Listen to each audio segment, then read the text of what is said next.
Θα ήθελα να ευχαριστήσω καταρχάς τον προηγούμενο μιλητή, τον Σπύρο Κουζινόπουλο, για όλη την προσπάθεια και την έρευνα που έχει κάνει γύρω από τον μπλόκο της Καλαμαριάς τα προηγούμενα χρόνια, και θεωρώ ότι είναι πολύτιμη η συνεισφορά του στην ιστορία της Καλαμαριάς και την ιστορία της Καλαμαριάς.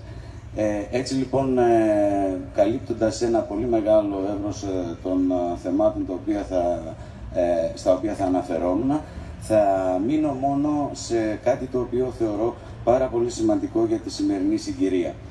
Σήμερα, 74 χρόνια μετά από τα τραγικά γεγονότα του μπλόκου, βλέπουμε ρατσιστικές, φασιστικές, μισάνθρωπες ιδεολογίες να προσπαθούν να επιβληθούν σε όλη την Ευρώπη. Αυτό το γεγονός από μόνο του μας οδηγεί στο να δηλώσουμε ότι οι εποχές και οι στιγμές τις οποίες διανύουμε είναι κρίσιμες. Το αυγό του φιδιού δεν εκολάπτεται πια, αλλά έχει σκάσει και το φίδι σέρνεται στους δρόμους των χωρών της Ευρώπης. Και αυτό γιατί πάντα ακραίες ιδεολογίες αναπτύσσονται στα κενά που αφήνουν το κοινωνικό κράτος και οι δημοκρατικοί θεσμοί. Τίποτα από όσα επαγγέλλεται ο φασισμός δεν είναι πραγματοποιήσιμο. Τίποτα δεν απαντάει σε πραγματικές αντικειμενικές ανάγκες της κοινωνίας.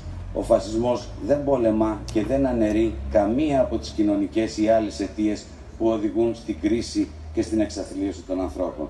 Το αποτέλεσμα του φασισμού είναι πάντα η βίαιη υποταγή του αδυνάτου στον δυνατό, στον ισχυρό. Όπου και όποτε επιχειρήθηκε το φασιστικό πείραμα ήταν πάντοτε προσωρινό, οδηγώντας τους λαούς και τις κοινωνίες σε τερατογεννήσεις και σε τραγωδίες. Για την αντιμετώπιση του φασισμού φαίνεται επίσης πως δεν είναι αρκετή η επίκληση της ιστορίας, η υπενθύμηση δηλαδή των εγκλημάτων που έχει κάνει τον 20ο αιώνα. Χωρίς να παραγνωρίζουμε στο ελάχιστο την αξία της ιστορικής γνώσης, οφείλουμε να σημειώσουμε πως ο φασισμός τρέφεται από σύγχρονες κοινωνικές και πολιτικές αιτίες. Από την κρίση, από τη διάσπαση του κοινωνικού ιστού, τη διαφθορά, την ανομία, την ατιμωρησία, το συλλογικό φόβο και την τροπή, την παθητικοποίηση της σκέψης και της δράσης των πολιτών.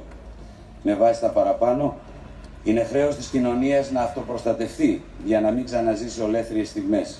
Είναι χρέος της πολιτείας να δώσει άμεσα λύσεις στα προβλήματα που ταλανίζουν την ελληνική κοινωνία.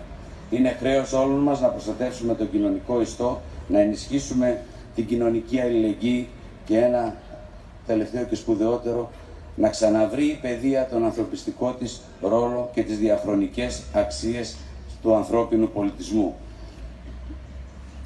Τέλος, θα ήθελα να πω ότι σήμερα τιμούμε τη μνήμη. Η μνήμη είναι η πατρίδα. Πατρίδα μου είναι η μνήμη, έλεγε κάποιος σπουδαίος διανοούμενος. Η μνήμη είναι αυτή η οποία διατήρησε τον ελληνικό λαό ζωντανό μέχρι σήμερα, εδώ και 3-4 χιλιάδες χρόνια. Η μνήμη λοιπόν παίζει πάρα πολύ σπουδαίο ρόλο. Εδώ στην Καλαμαριά οι τόποι, οι γειτονιές που περπατάμε, τα ονόματα των δρόμων, οι βιωματικές διηγήσεις και οι αφηγήσεις, οι νέες έρευνες διατηρούν ζωντανή τη θυσία αυτών των ανθρώπων που το 1944, 13 Αυγούστου, δώσανε τη ζωή τους για υψηλά ιδανικά. Ο Δήμος Καλαμαριάς σήμερα αποτείει φόρο τιμής στους νεκρούς του. Αποτείει φόρο τιμής σε όσους αντιστάθηκαν στον κατακτητή και στους προδότες. Όσους αντιστάθηκαν στη βία του φασισμού, στη σκλαβιά, στην καταπίεση κάθε ανθρώπινης αξίας. Είμαστε εδώ σήμερα για να υποσχεθούμε ότι δεν ξεχνάμε, ότι συνεχίζουμε τον αγώνα των πεσόντων, ότι υπερασπιζόμαστε τις αξίες του πολιτισμού, της δημοκρατίας και της ειρήνης. Γιατί ξέρουμε καλά ότι οι αξίες αυτές κατακτιούνται κάθε μέρα από όλους και από τον καθένα. Αυτό το μήνυμα μεταφέρουμε από γενιά σε γενιά, αλλά και από αυτήν τη μικρή γωνιά όπου αλλού στον κόσμο απειλούνται οι αξίες αυτές.